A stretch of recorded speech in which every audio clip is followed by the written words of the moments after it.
puso ko, sa bayan ko. Second hour natin ang ating Fun Saturday, ang ating Tinig ng Pilipino para sa Pilipino.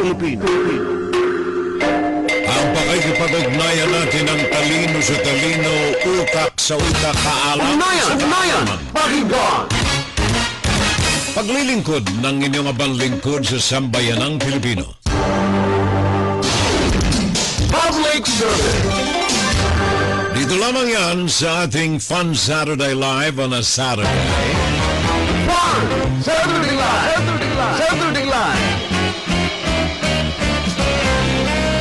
Second hour, ang ating Views in the News, the way to treat sensitive issues.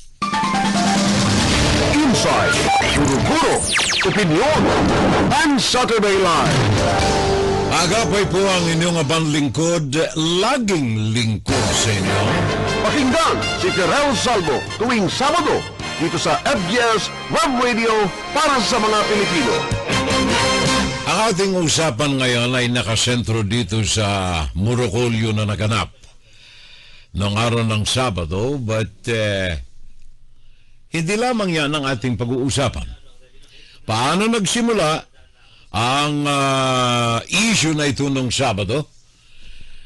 Saan nagsimula? Sino ang mga tao sa likod nito? Paano binalangkas? Saan ang galing ang financial aspect ng operasyon na ito? Tingnan natin na ito pong mga nangyari ito ng Sabado ay binubuo lamang ng 13 katao. Kung 12, hindi magwawagi ang kudeta. Kaya lamang, nasa plano na, pinag-aralang maigi kailangang 13. Kaya kailangang tawagin si Bato de la Rosa. Ito pong majority black natin na ito. Majority black ng mga senador na ito. Kung titingnan ninyo isa-isa, meron itong mga bagahe, meron itong mga maleta, meron itong mga suitcases na dala-dala sa loob ng kanilang mga kabinete. And mind you, ang lahat ng 13 na ito ay naglalakad na may piring sa kanilang mga mata at kumukumpas sa tunog ng drum na galing kay Sara Duterte. Majority black senators have suitcases in their closets, and they walk blindly on Sara's beat. Bakit natin sinabi yan, mga kababayan? Look back. Tingnan natin panandali ang mga anomalya. The anomalous corruptions controversies na kung saan ang lahat ng 13 na ito ay nasasangkot. Lahat ng mga ito, if we trace back the time, panahon ni Rodrigo Duterte, lahat ng mga ito na mayagpag sa panahon na yan. Kaya nga ba't sabi ng isang mananaliksik na nakabase sa England, sabi niya, no justice in a world can be achieved where criminals are the makers of law. Walang demokrasya, walang katarungan na maaaring makuha natin kung ang mga bumabalangkas at nagpapatupad o kaya gumagawa ng batas ay mga kriminal. Di ko sinasabing ito ay angkop dito sa mga senador natin. At dito nga sa sinabi ng BMI, ito yung Business Monitor International, sabi nila ito pong nangyari na ito nitong linggo na ito ay malaki ang negatibong epekto sa ekonomiya ng bansa. Etong Murocolio na naganap sa Senado, hindi lamang malaki ang epekto sa ekonomiya ng bansa, kundi Nakita naman ninyo itong mga organisasyon natin, meron silang mga pagkilos na ginagawa. Kaya sabi ko kanina, ang EDSA Shrine ay nililinis ngayon. In preparasyon dito sa nangyari na ito na marokulyo sa Senado, na ayon sa mga nagmamasid, maaaring maging mitsa ng malakas na people power ng mga mamamayang Pilipino. Ngayon lamang, nakikita na natin, kanina, kahapon, Sabado, Biyernes sa Pilipinas, merong lumabas na mga kalatas akong natatanggap dito galing sa mga kaibigan natin diyan sa Pilipinas, not only from our brother in media, kundi maging mga civilian na mga kaibigan natin na may pagmalasakit, may pagmamahal sa ating bayan. Tinanggap natin ang report na ito na mga professionals, mga nasa academe, mga nasa paaralan, mga nasa universidad, mga deans, mga professors, ang mga ito ay pumirma sa isang manifesto. Ang pagkakaalam natin, 35 mga deans of professors of universities, ilang mga legal scholars, ilang mga nasa pamunuan ng simbahan. Thank you sa mga nasa simbahan. Pamunuan natin ito. Ang mga ito ay matinding kinundina ang naganap sa Senado. At ayon dito sa kalatas na tinanggap natin, ang mga leaders na ito ay nagpalabas ng joint statement pagkatapos na magkaroon ng kudeta sa Senado, force shake-up sa Senado na pinamunuan ni Alan Peter Cayetano bilang isang senador at ngayon ay leader na ng majority bloc ng Senado. Ayon dito sa mga professors natin na ito, sa kanilang petition, merong pagdusta, pagyurak sa ating saligang batas, Constitution of the Republic of the Philippines. Binastos nito ang provision ng naturang saligang batas. Hindi lamang yan ang political liabilities ng mga senador na itong sangkot dito, defying the solidity and the strength of the Philippine Constitution. At hindi lamang yan, of course, yung mga moral values ng mga senador na ito. Kinestyon ng ating mga nasa academe. Sabi ko na nga kanina, hindi lamang ang BMI ang nagpalabas ng opinyon tungkol dito, kundi maging ang mga, hindi lamang mga professors, hindi lamang mga abogado, hindi lamang mga pare, mga madre, kundi mismong yung direktong involved ang isa sa mga senador, Loren Legarda, for example. Ang University of the Philippines Journalist Groups sa UP, binatikos ng katakot-takot si Loren Legarda. Maging itong kanyang eskwelahan, ang Assumption College sa Maynila, tinanggal ang kanyang litrato sa walls ng great students of the Assumption College. Inalis. Dahilan sa kanilang reklamo sa hell, alam na natin kung anong ginawa ni Loren Legarda. Dati siyang kasama sa majority, ito ang isang example ng water lily politician. Kung saan ka kikita, saan ka may bentaha, doon ka magpapatianod. And Loren Legarda is not alone dito sa biyahe na ito. From 9, naging 13. 4 ang mga sumama rito. Lahat ng mga ito, may mga bagahe sa kanilang likod. Isa-isahin natin, mga kababayan, etong mga tao na ito, bakit natin ito sinabi na may mga bagahe sa likod. May mga suitcases sa kanilang mga closets. Bakit ang mga ito, the birds of the same feather? Sabi nga ng kasabihan, they flock together. Kung ikaw ay lilipat doon sa iba na hindi mo kabagang, hindi mo kadugo, baka ikaw ay sipain, baka ikaw ay isumbong. To be safe, you go to the flock. Doon ka sa mga pareho mo. Di ko sinabing magnanakaw. Pero titingnan natin isa-isa ang records ng mga ito. Majority black senators, sabi ko lang, they have suitcases in their closets. Not literally suitcases, pero sa meaning na pag-uusapan natin ngayon.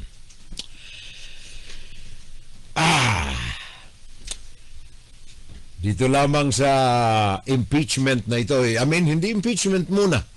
Dito lamang sa report ng Senate Blue Ribbon Committee sa kanilang investigasyon sa mga magnanakaw. Ilan lamang ang pumirma rito? 7. 7 signatures out of 24 senators. Ang mga pumirma rito si Pangilinan, si Lacson, si Hontiveros, si Aquino, si Soto, sino ba itong dalawa? Si Rafi Tulfo, at saka yung kanyang kapatid si Erwin Tulfo. 7 ang pumirma doon sa rekomendasyon ng Blue Ribbon Committee. Yung iba, hindi pumirma. Ang issue, pagnanakaw sa kaban ng bayan. Bakit hindi pumirma? Itong mga senador, sapakat sila ang mga magnanakaw. Yun ang masaklap riyan. Senate majority ngayon, 13. Iisa-isahin natin sila kasama ang kanilang mga pagnanakaw. Ang kanilang mga pagnanakaw. Ayon po dito sa Philippine Center for Investigative Journalism, ayon dito sa PCIJ, as of May 13, highlighted that 11 of 13 members of the new Senate majority are facing active and or unresolved investigations of graft and corruption. Kaya nga ba, hindi mo pa paghihiwa-hiwalay ang mga ito eh. Pare-pareho ang kanilang mga isinasayaw na tango. Corruption and graft cases. Ngayon, kahapon, sa hinaharap. Kaya nagkaroon ng Senate changes, Senate leadership change, gawa dito sa dalawang issue na ito. Graft and corruption. In fact, ayon dito sa mga report na natatanggap, unahin natin si Jinggoy, for example. Alam na ninyo, Maring Nena Luge. Alam na ninyo kung anong mga kaso ni Jinggoy Estrada. Iisa-isahin natin para lamang mapagtanto natin, matimbang-timbang natin. Is it true that the majority black senators have suitcases in their closets? That we can trust the Senate leadership today? And they walk blindly on Sarah's beat? Yes or no? Jinggoy Estrada. Ano ang mga nasa records? On the record to Tandaan ninyo, wala tayong house show dito. Mga nasa record ito. Jinggoy Estrada, ang cases of unresolved investigations and active investigations pertaining to graft and corruption involvement. Jinggoy Estrada. 2026. Senator Jinggoy Estrada is primarily linked to allegations of massive corruption regarding flood control projects anomalies. Not to mention the previous involvement in the pork barrel scam. Natatandaan nyo, Janet Napoles, kaso ni Jingoy Estrada, how much was involved? 2025-2026 scandal, 355 million suspected kickback. Ngayon ito hindi yung kay Napoles. Ngayon ito, Jingoy Estrada, 355 million kickback, Bulacan Flood Control Project. Hindi lamang yan. Jingoy Estrada, 2025-2026 Flood Control Corruption Scandal. Ayon ito sa akusasyon na pinalabas ni Bryce Hernandez, testigo labang kay Senator Jingoy Estrada at iba pang mga lawmakers, 30% kickback sa flood control project sa Bulacan, amounting to 355 million. Iniimbestigahan na ito ng National Bureau of Investigation. Prior to that, Jingoy Estrada, PEDAF, pork barrel, from 2014 to 2024, 10 years. Ayon dito sa case laban sa kanya, ibinulsan ito 183 million kickback sa Priority Development Assistance Fund or PDAF. Nadetene, nabilanggo si Estrada 2014 to 2017. Iba pang mga skandal ni Jingoy Estrada. Hueteng 2000. Ito ay sa testimonya na sinabi ng prosecution nung siya ay alkalde pa lamang ng San Juan City sa Metro Manila. Plunder case 2001, Jingoy Estrada. Ito ay pagkatapos na ang kanyang tatay ay bago mag-resign bilang presidente ng bansa, dahilan na rin sa mga anomalies on wetting at maraming iba pa. Ikalawa, tandaan ninyo ito yung mga alipores ni Sara Duterte. Number 2, Robin Padilla. Natatandaan ninyo si Robin Padilla, ay nabilanggo ito. Ito'y kaya nagkakanda luhod dito sa harapan ni Duterte. Sabakat na kung hindi kay Duterte, hanggang ngayon nasa bilangguan pa etong si Robin Padilla. Bakit? 1994, 1998, nabilanggo siya dahilan sa pag-iingat ng ilang armas na walang lisensya.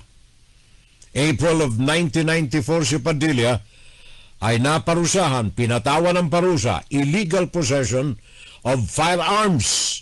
Hindi lang isa, hindi lang dalawa, firearms. At ito ay hinatulang mabilanggo ng 8 taon sa New Bilibid Prison.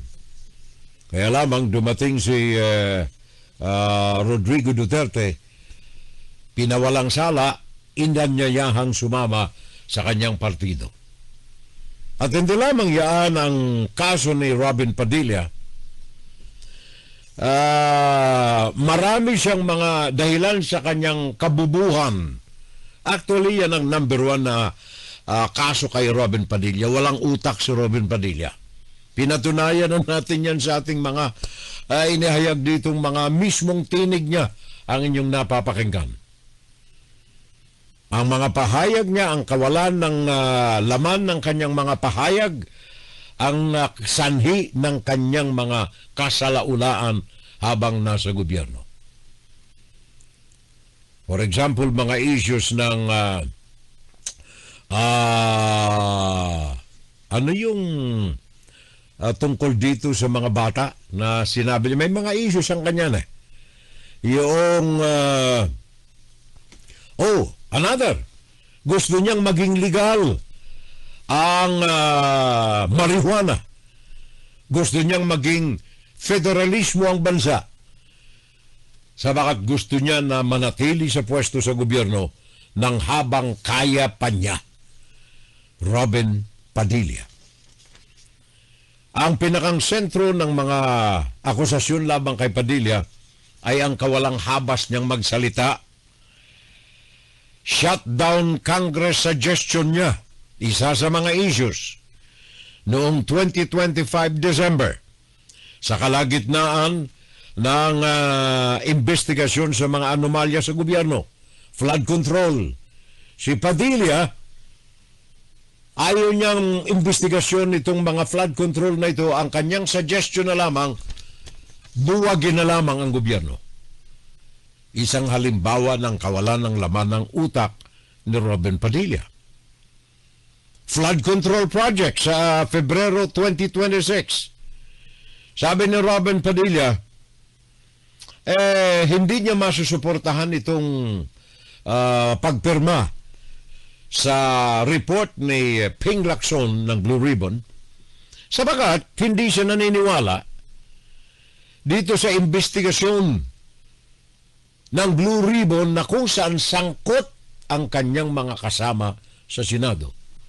Kung hindi sangkot ang mga kasama niya sa Senado, wala siyang problema. Sabagat mas gusto niya pa na ang kanyang mga kasama sa Senado ay hindi masaktan kaysa sa katotohanan na dapat malaman ng taong bayan. And of course, yung kanyang mga komentaryo laban sa mga babae na pinalaga ng mga miyembro ng National Alliances of Women at saka ng Gabriela, na kung saan ay ang issue rito, may karapatan ba ang mga babae na magdesisyon sa kanilang katawan?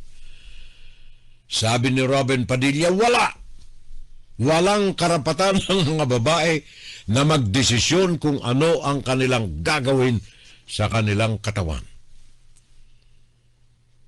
Ang pinakang problema kay Robin Padilla, aside doon sa illegal possession of firearms, ang illegal possession of empty shell. Yun ang problema ni Robin Padilla. Number 3, Rodante Marculeta. Rodante Marculeta. Birds of the same feather. Magkakasama sa isang closet. Marculeta.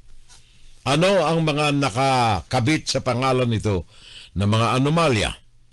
Flood control allocables. 500 million Public Works Fund. Ito'y late lamang ito, 2025. Ang kanyang pagdefensa sa mag-asawang Sara and Curly Vizcaya, na hanggang ngayon ay pilit na iniimbestigahan ano ang kanyang koneksyon sa number 1 king and queen ng corruption sa flood control project. Hanggang ngayon, kanyang idinidepensa pa rin. Ano ang kanyang conflict of interest allegations sa issue na ito? Ang kanyang protection sa mga key figures sa flood control. Well, of course, hindi natin may sasantabi ang kanyang asawa ay matindi ang koneksyon sa mga diskaya dahilan sa insurance needs, na kung saan ang contact nila ay ang asawa ni Rodante Marculeta. Another issue kay Rodante Marculeta, aside from the 500 million allocables, ay ito pong not only yan, at hindi rin yung pagiging mouthpiece ng mga diskaya, kundi ang pagiging, sabi rito sa report, EPAL and retaliation claims ni Rodante Marculeta laban sa investigasyon ni Senator Panfilo Lacson sa Blue Ribbon Committee na may kaugnayan dito sa anomalies ng flood control projects. And then Bongo. Ito ang susunod na pupunta sa ICC. Bongo. Family that clings together. Anomalies. Bongo. Sabi rito ng report kay Bongo, Bongo has faced mounting scrutiny, particularly in the 2025-2026 over alleged links to anomalous multi-billion peso infrastructure projects involving Bongo's family. And that is in the construction business connected to the anomalous DPWH flood control projects. Yun ang heading sa pangalan ni Bongo. Ano ang mga anomalyang kinasasangkutan? Nabanggit natin yung construction company ng kanyang pamilya, CLTG Builders and Infrastructure Project 2025-2026. Inimbestigahan at sa investigasyon na ito ay napagalaman na ang CLTG Builders, pag-aari ng tatay ni Bongo, ay partner ng St. Gerard Construction na pag-aari naman ng mga Diskaya sa kanilang joint venture na kung saan ay umabot sa aligasyon 6.7 billion na laman ng mga kontrata sa DPWH ng pamilya ni Bongo. Flood control projects anomalies. Ang karamihan sa mga kontrata ng naturang kumpanya ang CLTG. Ikalawa, issue ng Farmally. Panahon ni Rodrigo Duterte from 2020, 21, 22 hanggang sa kasalukuyang nakaupo si Duterte sa pwesto. Farmally scandal.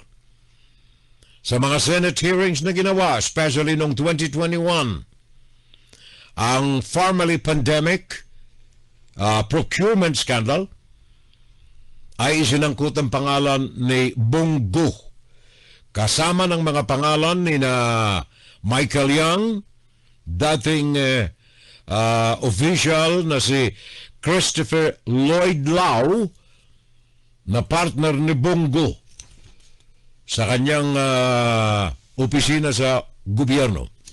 And then, ICC drug war allegations laban kay Bongo.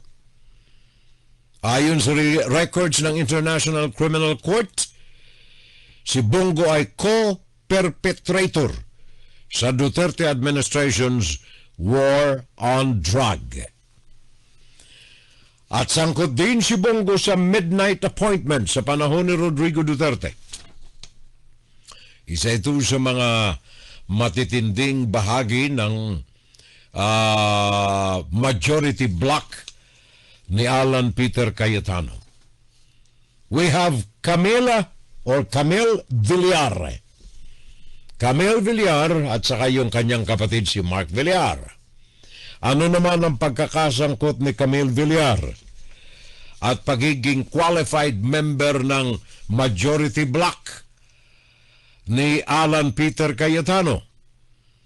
Ito ay kaso ng market manipulation, conflict of interest in infrastructure projects, and political backlash kaugnay ng negosyo ng pamilya sa real estate. Ito po ay nakatala sa Securities and Exchange Commission, criminal complaint ng SEC, market manipulation, and insider trading. Kaso na iniharap ngayong Pebrero lamang ng Securities and Exchange Commission laban sa Villar Land Holding Corporation. Mga opisyal nito, pinangungunahan ni Camille at Mark Villar, parehong mga senador. Ang aligasyon, ayon sa SEC, market manipulation, insider trading, misleading disclosures of their distorted share prices. Money involved, 1.33 trillion in assets in 2024 and 35.7 billion. Ito ay lumabas lang sa audit ng financial statements ng real estate companies ng mga Villar. Sangkot dyan ang magkapatid na Camille and Mark Villar.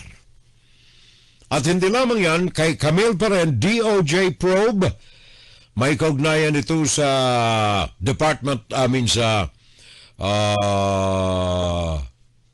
kaso na iniharap ng Department of Justice, conflict of interest, labang kay Villar. Kasama rito si Camille and of course si Mark Villar. May kaugnayan ito sa mga transactions sa Department of Public Works and Highways, samantalang si Mark Villar ang Secretary of DPWH at ang pagkamal ng mga kontrata ng kanilang kumpanya with the Department of Public Works and Highways. The same with Mark Villar. Key controversies and investigations engaging or pertaining to Mark Villar from 2025. Sabi rito, fact sheet ito kay Mark Villar sa pagiging miyembro ng Lucky 13 Majority Block. Investigation into prohibited interest and kinship ties from 2025. Kaso na iniharap ng Department of Justice. Involved money. Ito ay 18.5 billion in government projects na kung saan na-involved dito ang kanyang kapatid, ang kanyang pinsan, kasama si Mark Villar of course, ang kanyang pinsang Carlo Aguilar. And then, sangkot pa rin si Mark Villar sa mga ghost projects. Independent Commission for Infrastructure. May report nito. Mark Villar linked to ghost projects while he was the Secretary of the Department of Public Works and Highways. Sangkot pa rin ang pangalan ni Mark Villar sa mga aligasyon ng multi-billion peso irregularities amounting to 2.8 billion in DPWH contracts. Marami pa ito, kaya lamang baka hindi ko maubos itong mga pangalan na ito. Ang dami pa nito, involvement of other family members, previous DPWH controversies amounting to 469 billion, projects that were funded again in 2021 despite already being funded in 2020. Double funding of one specific project. Market manipulations, the same, galing sa Securities and Exchange Commission.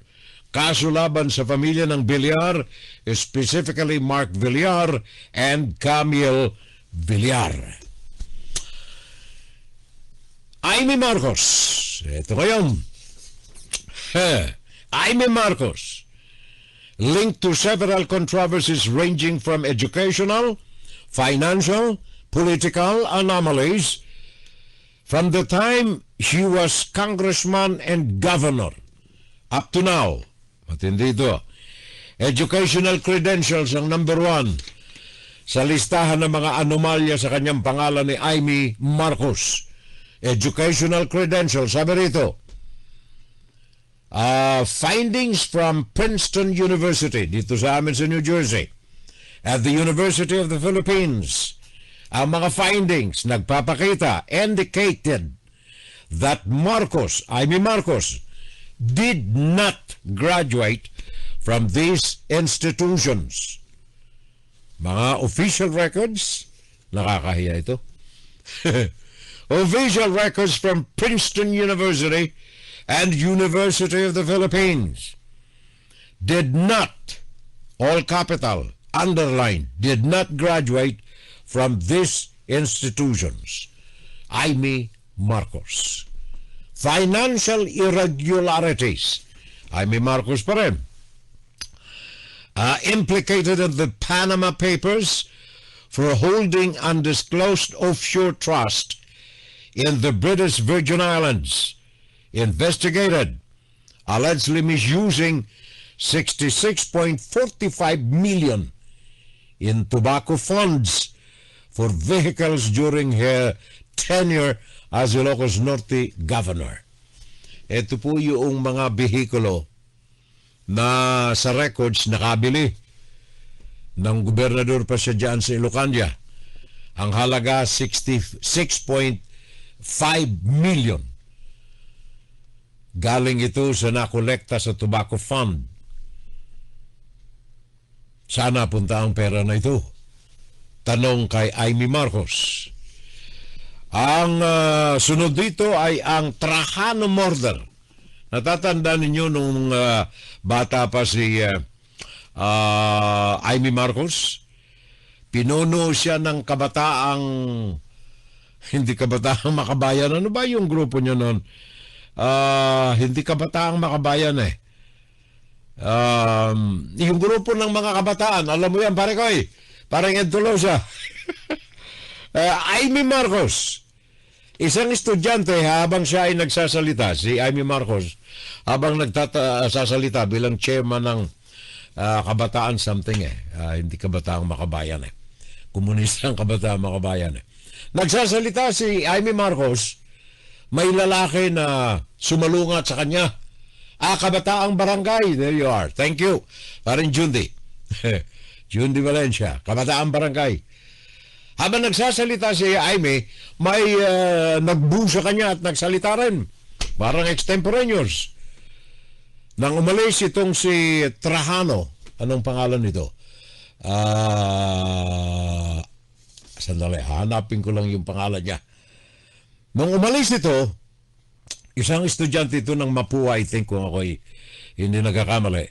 Nung umalis ito ay sinundan ng kanyang mga security ni Amy Marcos. And that was the last time na nakita nila itong si Trajano. The Trajano murder na sinintensyahan ng Hawaii Court, guilty. Si Amy Marcos bilang pinuno noong mga security guards na tumangay kay Trajano. I cannot remember pare ko. Alam mo ba yung first name ni Trajano? Hindi ko na maalala. But anyway, yan ay naganap matagal na. 1986, March 20, 1986. And then, eto na. Ang may taga hocus-pocus na Ronald Bato de la Rosa. Bakit siya qualified na miyembro ng Big 13 Majority Block ni Peter Alan Cayetano? Ronald Bato de la Rosa.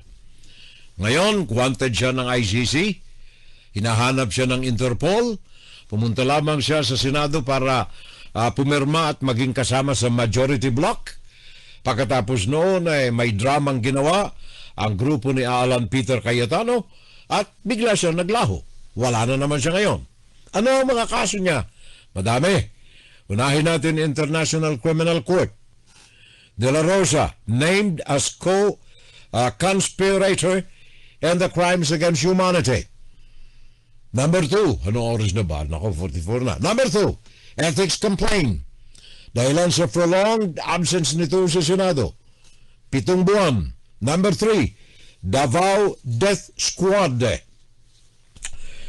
Leader ito, executioner, at tagapagpatupad ng utos ni Rodrigo Duterte. And then, baka hindi ninyo maalala ito, all expenses paid. Biyahe noong 2017, presidente si Tatay Digong niya. Bumiyahe ito, Las Vegas, Nevada. Sabi niya, ito naman gastos ni Manny Pacquiao. Pero all expense paid ito. Saan galing ang pera na ginamit dito? Yan si Ronald Bato de la Rosa. Joel Villanueva. Si Joel Villanueva ang nagdeklara na bakante ang lahat ng pwesto sa Senado noong isang araw. Kaya nag-elect, naghalal ng mga bagong setup ng majority block. Joel Villanueva, author ng pagbalasa ng Senado noong isang araw. Ang kanyang mga kontrobersya, ito, Anomalous Flood Control Projects 2025 and 2026. Sangkot siya sa pahayag ni First District Assistant Engineer Bryce Hernandez. Isinangkot si Joel Villanueva sa mga anomalous and ghost projects sa Bulacan. Kickback. Joel Villanueva, 30% commission amounting to 150 million from 600 million worth of projects sa Bulacan in 2023. Joel Villanueva, ghost project. Reklamo ito na isinangkot din ang kanyang pangalan at ang pangalan sa Wawaw Builders and Top Nuts Catalyst Builders. On the record ito sa Kongreso, sangkot siya sa mga proyekto na wala naman, ghost projects. Meron na siyang kaso sa DOJ. Ito ay kinakaharap ni Joel Villanueva. At hindi lamang yan, hindi lamang sa kasalukuyan, even before sa PDAF. Sa PDAF, sangkot na rin ang pangalan nitong si Joel Villanueva sa PDAF pork barrel misuse of 2016. Ang kaso naganap noong Nobyembre. Ombudsman Conchita Carpio Morales iniutos na sipain sa serbisyo si Joel Villanueva sa gobyerno mismo for grave misconduct, serious dishonesty, and conduct prejudicial to the interest of the nation. Hindi lamang yan, kasangkot din siya sa Ghost Project noong 2016 sa ilalim ng programa ng PDAF. Joel Villanueva. Inimbestigahan siya sa kanyang pagkakasangkot sa non-government organization Aaron Foundation Philippines na sangkot sa mga ghost projects ng DPWH 2016. And hindi lamang yan, baka hindi ninyo alam. Hindi lamang sa ghost project, hindi lamang sa pork barrel, kundi sa TESDA. Fund usage. TESDA. Ito disbursement of pera involving dito galing sa Disbursement Acceleration Program ng gobyerno. Ayon ito sa Commission on Audit, sangkot ang pangalan ni Joel Villanueva. Okay, Francis Chessy Escudero. Ito talamak din itong sana sangkot ang pangalan ni Chessy Escudero. Hindi ko nalalagyan ng burluloy, diretso to the point na lamang. Flood Control Project Anomalies, current 2025-2026. Kickback. Ito'y mga aligasyon nito na nakasangat na laban sa pangalan ni Escudero. Ayon ito kay Roberto Bernardo, 800 million sa flood control projects, 160 million kickback. Francis Chis Escudero. Ayon sa pahayag ni Roberto Bernardo, Undersecretary ng DPWH. Money Trail Investigation. Ayon ito sa AMLAC. May kaugnayan pa rin ito dito sa mga pera sa mga proyekto na hinawakan may kickback ni Chis Escudero. And then, campaign contribution. Ito'y kaugnayang isang top contractor at hindi lamang isa, dalawa, tatlong top contractors na inamin na rin ni Escudero na tumanggap siya ng pera. One of these, 30 million para sa election campaign. And then of course, dahilan sa mga kasong isinangat laban dito kay Chis, meron siyang travel restriction na ipinairal ng pamahalaan from April of 2026 until now. Hindi lamang sa national scene may problema si Chis Escudero, kundi sa Sorsogon mismo nung siya ay gobernador. Sorsogon provincial anomalies totaling to 352 million.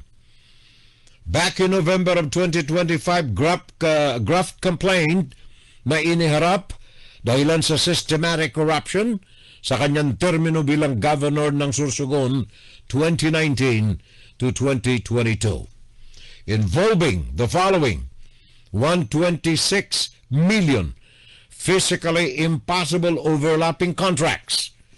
Ito yung binanggit ko kanina rin sa isang personality. May proyekto na, deklarado ng tapos, may bago na naman na funding na ipinagkaloob on the same project. 196 million unreliable property, plant and equipment accounts. 15 million unimplemented projects in Sorsogon. 804 million contract supported by falsified documents. Yan ay Sorsogon under Chis Escudero. Flood control projects kickback 2022, 800 million against Chis Escudero. And then 2025 budget insertions, Chis Escudero pa rin. Tama na. Para-pareho sila. Loren Legarda. Eto ngayon. Ilang minuto pa ba tayo? 10 minutes. Loren Legarda, May of 2026. Ang kanyang problema, medyo lesser ang mga kasalanan nito, kundi dito lamang sa mga sangkot ang kanyang anak na si Leviste. Sangkot siya 1 million. Doon din ito sa funding diyan sa Batangas. Sangkot si Loren Legarda directly. 3rd District Representative Leandro Leviste. Ang ugat ng maraming mga problema ni Loren Legarda sapagat sa bawat kilos ng kanyang anak na si Leandro, sabit ang kanyang pangalan. Sabi rito ni Leandro mismo, the Department of Energy is imposing 24 billion pesos in penalties on Solar Philippines Power Project Holdings, founded by Leandro Leviste, for failing to deliver 11,000 MW of committed renewable energy capabilities of the company. The sanction follows the termination of 163 projects, with SPPHI accounting for 84% of the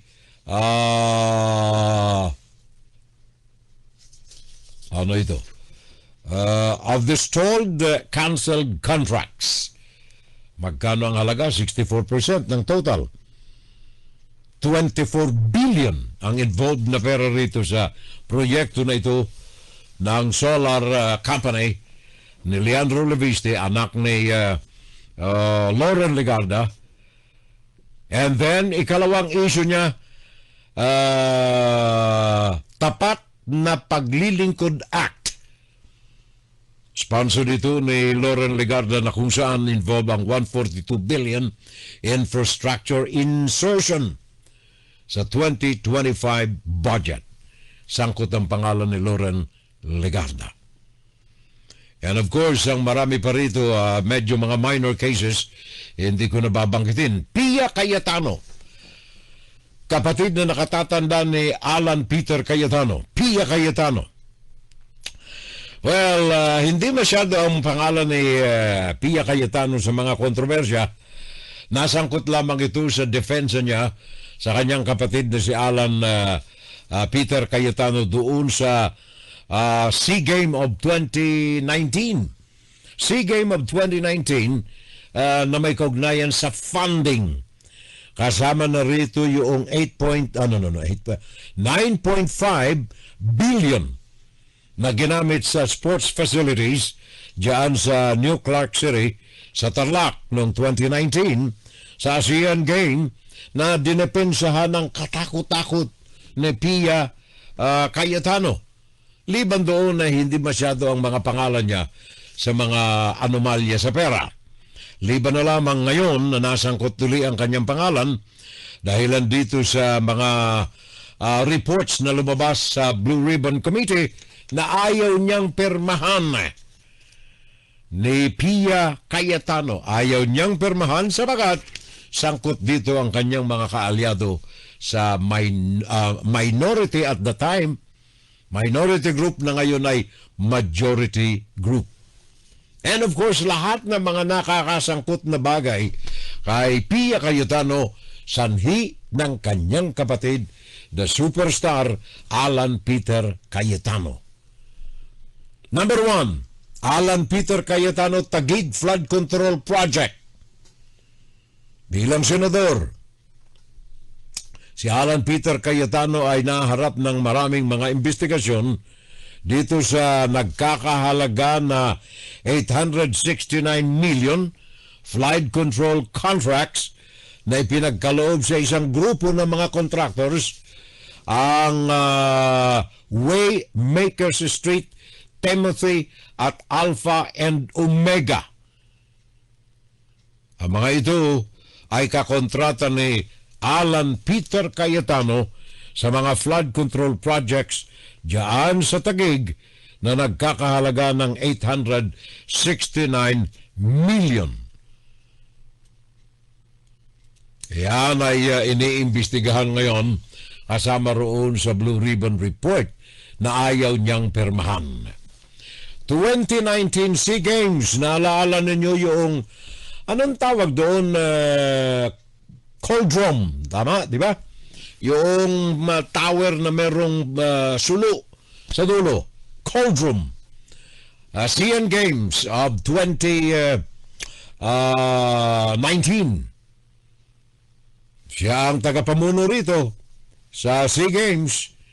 Mantakay mo yung cauldron na yon, nagkakahalaga ng 55 million. Isang tower lamang yan. Walang laman sa loob. Mga bakal. Meron lamang na sulo na design doon sa dulo. 55 million. Isa sa mga matitinding kontrobersya sa pangalan ni Alan Peter Cayetano. 55 million na kulundrum. Cauldron. Hindi lamang yan.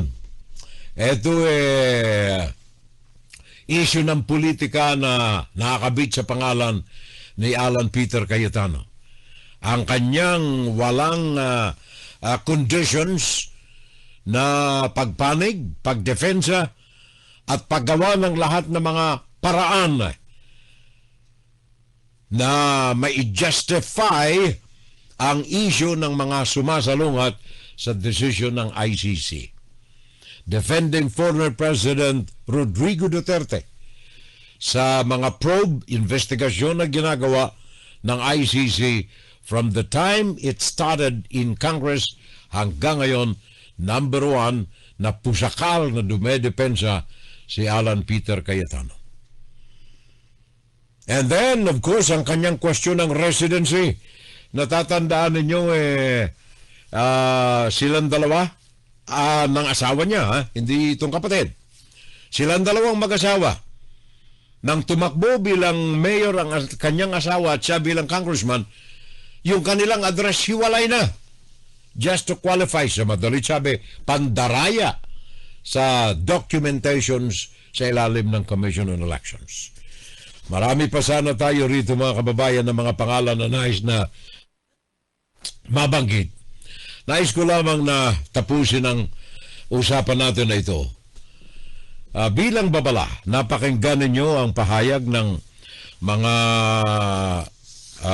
professors, mga abogado, mga academe, mga pare, mga deans. Napakinggan ninyo ang pahayag ng ating BMI, ang Business Monitor International ng FITS Solutions based in England, na epekto, maaring negative effect dito sa mga kaguluhan sa Senado. At nakita ninyo ang reaksyon ng ating mga miyembro ng samahan ng mga estudyante sa Assumption College or Assumption University. Tinanggal ang litrato ni Loren Legarda sa walls of recognition, walls of I don't know kung anong pangalan nila doon. Wala na. Sa ating mga kababayan, mga Pilipino, tandaan po natin, ngayon ang Senado is a war zone. Ano man ang mga lingwahe na gamitin natin, the reality is the Senate today is a war zone. It is a ticking time bomb. Isang bomba na may nakasindi ng mitsa. It's up for us Filipinos na patayin ang mitsa na yan. I mean, it's up for them, senators, na patayin ang mitsa na yan, or for us Filipinos to wait for the time bomb to explode. Ticking time bomb ang situation natin dyan sa Pilipinas, mga kababayan. And that is the reason, I mean, for one only reason, ang cause nito lahat, Sara Duterte. Huwag na kayong tumingin sa iba pa. Huwag na kayong tumingin kay Bato de la Rosa. Ang tao na ito ay piyon lamang, bahagi lamang ng master plan. Huwag ninyong tingnan si Alan Peter Cayetano sapagat siya lamang ang executioner ng plano na ito. Ang Senado ngayon ay completely, totally wasak ang kanyang dignidad, wasak ang kanyang pangalan, wasak ang kanyang pagkatao. Ang kanyang fundasyon yanig sa kasalukuyan. Ito'y dahilan na rin sa kagagawa nitong ating majority block ng mga senador na nang-agaw ng pwesto. Kaya instead of serving a venue for accountability and constitutional process, supposed to be ang Senado natin, ngayon ay sentro ito ng drama, sentro ng impunity, sentro ng ano ba sa Tagalog ang embarrassment natin. Mantakan mo noong pumutok ang issue na ito ng gunfire at the Senate. Nirequest ako yung mga television channels namin dito sa Amerika, dito sa Amerika. BBC, ABC, CBS, Fox News, lahat ng mainstream, saan ka man pumunta ka sa California, pumunta ka rito sa Washington DC, New York, banner, front page news, gunfire at the Philippine Senate. Buklatin mo ang mga online newspapers, Reuters, naandyan ang CNN, naandyan ang Washington Post, naandyan ang Los Angeles Times, naandyan ang People's Journal, lahat. State newspapers, national dailies, dito sa Amerika, banner headline, bombed or gunfire at the Philippine Senate. Punta ka sa Global Times ng China, Chinese Communist Party, banner headline. Ganyang kahihiyan ang idinulot ng sarswela ng drama diyan sa Senado. International coverages nagwasak sa pangalan ng Senado. At mo, mga kaibigan ko rito, hindi mga dugong Pilipino, mga kaibigan ko. Text, Fiorello, what is going on in your mother country? Pagkatapos yung mga tanong pa, will wars erupt in the Philippines? Ang dami, nakakahiya, damaging to the Philippine reputation ang nangyari riyan sa loob ng Senado. At hindi lamang yan ang isa pang nakakasuka rito, yung mga kataga na ginamit sa mga news items. Ano ito? Shielding a fugitive senator from lawful arrest. Matakan mo, shielding. Itinatago, kinakalasag, wag humahuli ang isang nagtatago, takas na kriminal, senador, from lawful arrest. That undermines, sabi rito, that undermines the system of justice in the Philippines. Mga hibla ito ng mga reports na nababasa ko rito ngayon. Simula nang pumutok yan. Tingnan ninyo ang inyong internet. Nakakahiya ang idinulot ng mga ito. Winalang hiya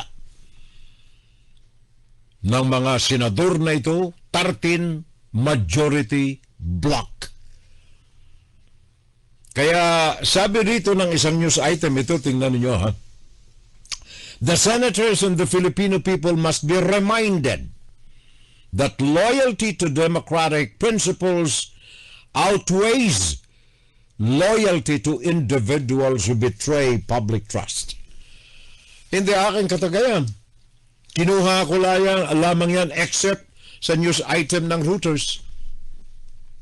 Hindi ba nakakahiya yan sa ating mga Pilipino? Pangaralan ka, ang mga senador, sa wikang Tagalog, ang mga senador at ang mga Pilipinong mamamayan dapat na paalalahanan na ang katapatan, loyalty, katapatan sa democratic principles, katapatan sa prinsipyo ng demokrasya, dapat ay mas mabigat, may timbang kaysa sa katapatan sa individual na ipinagkanulo, betray the public trust. Pinagkanulo ang pagtitiwala ng taong bayan. Nakakahiya. Kaya nga ba't sabi ko, ang tanong natin dito, in fact, yan din ang tanong sa akin ng mga kaibigan natin dito. Ang tanong nila eto bang nangyari na ito dyan sa Senado? Will this this will trigger another people power revolution in the country? Sabi ko na nga kanina sa pagbungad natin, maaari kung ang mitsan na ito ng ticking time bomb ay hindi patayin ng mga senador, meaning that they should submit to the legal steps being taken by the Philippine government. Sila na mismo ang tumulong. Iharap nila yung mga may pagkakasala, aminin nila ang kanilang makakasalanan, at manumpa ng katapatan sa taong bayan. Otherwise, maliwanag po sa mga nakikita nating reaksyon ngayon, mismo sa mga professors, mga nasa academe, mga nasa simbahan, mga nasa organisasyon, mga kabataan natin. And remember what I said the last Saturday. Kailangan ng mga Pilipino must be re-educated sa good manners and right conduct. And I think it is about time na gamitin natin yung ating karapatan na yan. Kailangan natin ang kumilos, otherwise, ako mismo ang magsasabi. Siguro hinog na kung hindi mababago ang takbo ng Senado. Mantakay mo, lawmaking body. Ang bumubuo, unlawful body. Kung hindi nila magagawa na ayusin ang kanilang mga pagkatao, siguro ang taong bayan ang kailangang kumilos upang ayusin sila na mga tao sa Senado. Inside, Guro-Guro, Opinion, and Saturday Live.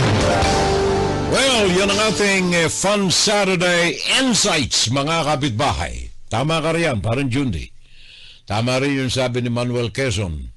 Sabi niya, anong sabi ni Jundi? My loyalty to my party ends where my loyalty to my country begins. Kaya lamang si Mr. Money, siya rin ang sanhi kung bakit nagkawindang-windang tayo ngayon . It is better to have a government run like hell by Filipinos. Now we are experiencing it. Kailangan ba natin ng statehood? Kailangan ba natin ng mag-isip-isip? Siguro kailangan natin ng outsider. Saturday Live! Saturday Live! Kung hindi natin kayang disiplinahin ang ating sarili, good manners and right conduct. Pakinggan si Kirel Salvo tuwing Sabado, dito sa FBS Web Radio para sa mga Pilipino. Baka kung sakaling may pumapalo sa puwet nating iba, matutuhan nating mahalin ang... Puso ko sa bayan ko. Yan ang ating tinig ng mga kababayang mga Pilipino sa ating insights. Tinig ng Pilipino para sa Pilipino. Paglilingkod natin sa ating sambayanang Pilipino na laging minamahal. Public service. Galiin natin ang ugnayan sa anumang mga suliranin na magkaroon ng Ugnayan, pakinggan. Nena Luge, sabi niya tama po. Sara